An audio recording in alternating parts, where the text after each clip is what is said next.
Let me so let me start with the crass reality of Indian politics.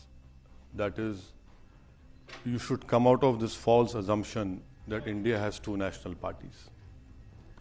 India has only one national party. One is BJP, other is 1.5 BJP. And why do I say this? Because I'm reminded of a quote given to a journalist friend of mine during the Gujarat pogrom, which was happening in 2002. Sangh Parivar leader told this senior journalist that Congress is Vajpayee Congress and BJP is Advani BJP. So please come out of this false assumption that you have two national parties. We have only one national party. And yes, the present politics, there is a grave threat to our separation of powers.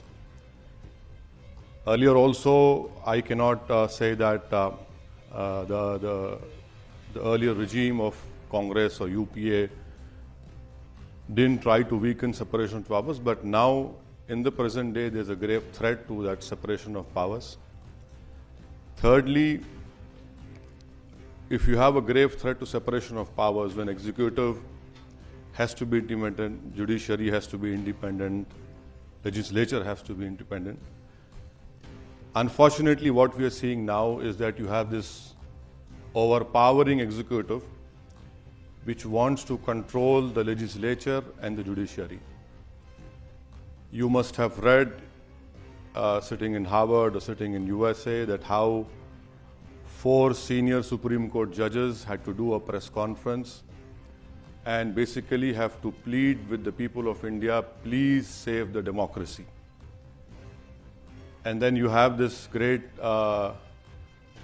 scientific development which has taken place, that whenever a government wants to get a decision in their favor, they have developed this art of maybe, I'm sure even Lord Denning would have been surprised, that you give something in an envelope and give it to the honorable judge, and the judge accepts whatever is written in that envelope.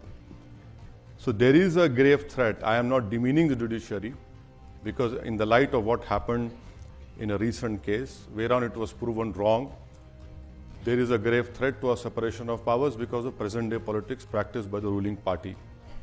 Fourth, there has been always a cartelization of power, and you have this particular groups, the dominant upper caste Hindu groups, who have always been in power, whether it is BJP or Congress, and there are numerous examples which I can give.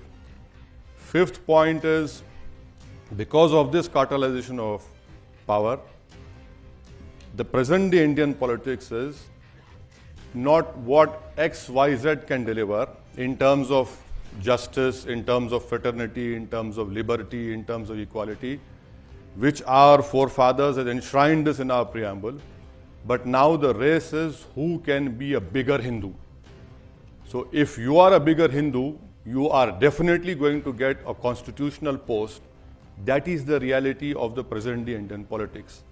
Why do I say that? Because recently in Madhya Pradesh, 3 Muslim youths were arrested for an alleged crime of cow slaughter. You have a requisite law for that particular offense, alleged offense, but National Security Act was imposed on those 3 youths. Now, I do not know that an alleged cow slaughter is a national security issue. But you have what I said, a 1.5 BJP in power. That is why they had used NSA over there.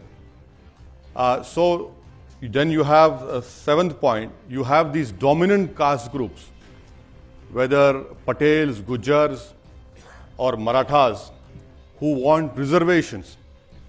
Now this is where the real fun begins.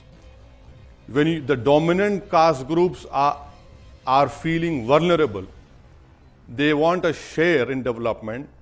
This in itself speaks volumes about these people who have a great stranglehold on the power system of our India. So the dominant caste groups are feeling uneasy.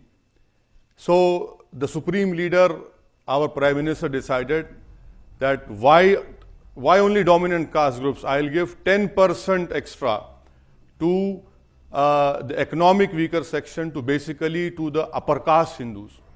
Now this goes contrary to our constitution, our basic fundamentals of our constitution, and that is why I started my speech by saying there is a grave threat now to the separation of our powers. The 8th point is the issue of Muslim community. That is, I condemn what happened in Kashmir. It is a grievous crime. I say with all the truthfulness and authority I have that it is Pakistan which is to be blamed for that terrorist offense which took place in Kashmir. And there are no two things about it. But the crass reality of our present day politics, and which has also been reality, that if Asaduddin Owaisi criticizes Pakistan, I am called a true nationalist. The moment I do not criticize Pakistan, my Indianness is questioned. And that is the problem over here. I am a 4th generation Indian. My forefathers rejected the ideology of Jinnah, and we said, no, India is our country. This is the land of Khaja Gharib Nawaz. We will stay here. So I have this great honor and distinction that I am not only an Indian by birth, but also by choice, which no one can take that away from me. But in the light of what happened in Kashmir, if you go to my Twitter timeline, every second question is, have you condemned this bomb blast? Have you condemned Pakistan? Why don't you go to Pakistan? And so even after 70 years of independence, I am being asked this question, that why don't you go to Pakistan? Now, no one asked, how did that happen? How did that 100 kg plastic explosive got inside Kashmir? No one is asking that question. Because the moment, now I've mentioned it, please watch tomorrow 9 p.m. TV channels. They will have a scrolling saying, Asaduddin Owaisi questions India in Harvard. Now this is the state of our politics. That you cannot question the Supreme Leader, you cannot question one national party, whether it's 1% or 1.5, is a different thing. So what we see now is that Muslims are always questioned. Kashmiris are now being targeted. I'm sure those terrorists must be feeling really happy that how as a nation, we are not able to stop these thugs who are targeting Kashmiris. For what they are, these are terrorist people who have done it, but they are now successful. And the last point, that is, please understand that I am not a jihadi. I have taken oath on the Constitution of India. My whole fight is for constitutional rights. My whole dream is to realize what Baba Sahib Ambedkar had given these tools to us: equality, fraternity, liberty, justice, the fundamental rights. This is what I aspire for. What I aspire for is Article 39A, that is equal distribution of wealth. Wealth cannot lie in the hands of few people.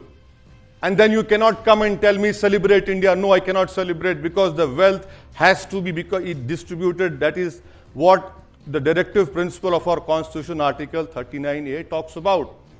The Constitution is self-encompassing. That the Constitution has to be a living document.